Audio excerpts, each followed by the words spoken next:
Baik, Assalamualaikum warahmatullahi wabarakatuh. Selamat malam semuanya.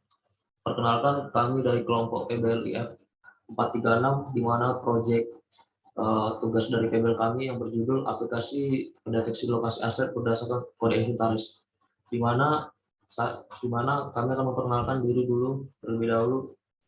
Saya sendiri Denny Irawan sebagai ketua kelompok, lalu kemudian ada Billy Cahyono, kemudian ada Faris Rabaniunan, dan kemudian ada Ambar Priyo Pambudi.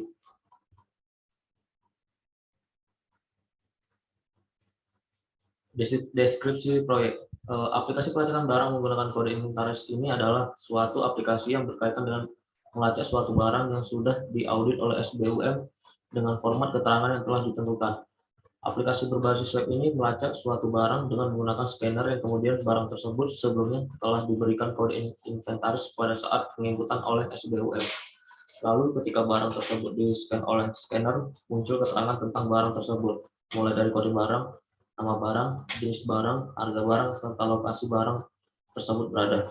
Jadi inti permasalahan dari aplikasi ini adalah di mana dari SBUM sendiri kesulitan dalam melacak suatu barang ketika diaudit, di mana barang tersebut tidak tertata rapi dengan kode inventaris, di mana suatu barang tersebut ketika di-scan oleh scanner, peletakan lokasi barang yang seharusnya ditempatkan tidak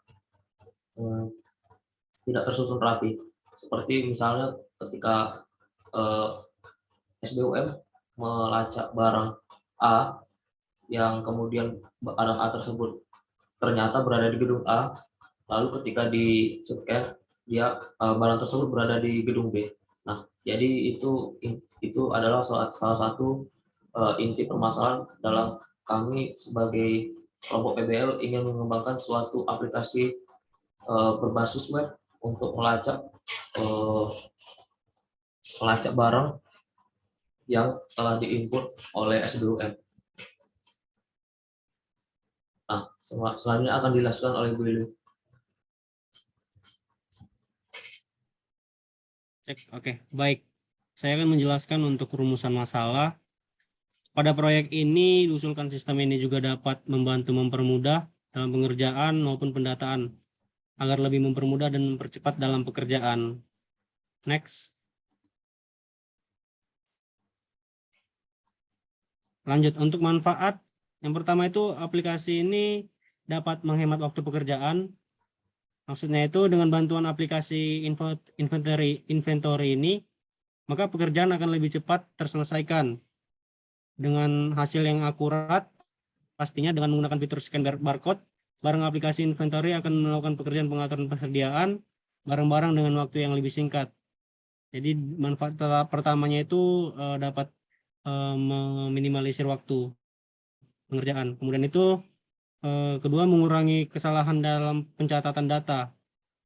Aplikasi ini juga membantu untuk mengurangi kesalahan dalam pencatatan data dan pendataan produk perusahaan, karena sudah ditentukan gitu pakai kode barcode-nya gitu. Jadi nggak bakal ada kesalahan dalam catatan data. Kemudian itu yang ketiga, perusahaan akan lebih tertata. Dengan adanya aplikasi inventory ini, pastinya perusahaan akan lebih tertata. Semua kegiatan pengaturan persediaan barang-barang perusahaan secara real time, kemudian sehingga terkontrol persediaan dapat dilakukan dengan mudah setiap waktu menggunakan aplikasi ini. Next.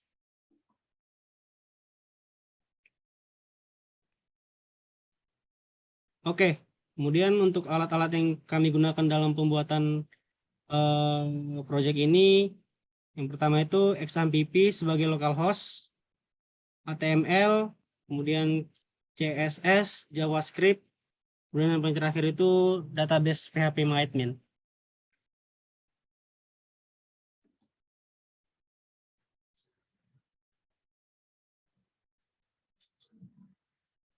Oke, jadi luaran proyek ini termasuk logbooknya udah disediakan oleh link yang telah kami sediakan, bisa diakses oleh siapapun.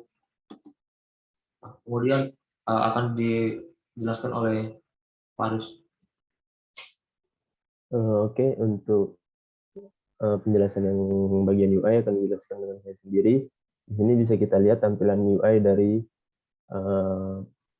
website inventory barang yang telah kami rancang. Nah, di sini di tampilannya bisa kita lihat ada button home dan login, yang dimana kita semua sudah tahu fungsi dari button-button tersebut. Next. Nah, selanjutnya ada about dari aplikasi ini, tentang aplikasi ini. Aplikasi ini merupakan aplikasi yang dibuat untuk melakukan pelacakan barang dengan menggunakan kode inventaris, seperti yang sudah dijelaskan oleh teman saya tadi. Next. Nah, di sini ada halaman login. Untuk website ini, untuk website kali ini kita tidak membuat halaman register karena ini hanya digunakan oleh adminnya saja gitu.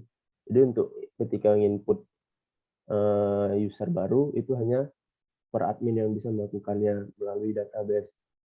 Jadi ketika ada admin ingin login, username dan password itu didapatkan dari si super admin. Next. Nah, di sini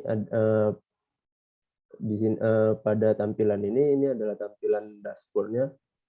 Di sini kita bisa lihat ada di sidebar-nya ada dashboard, data master, dan transaksi. Nah, di sini ada table, terdapat nomor, produk code, produk name, produk type, amount, price, sama action. Nah, ketika si admin melakukan input data, maka akan tampil di bagian sini. Next.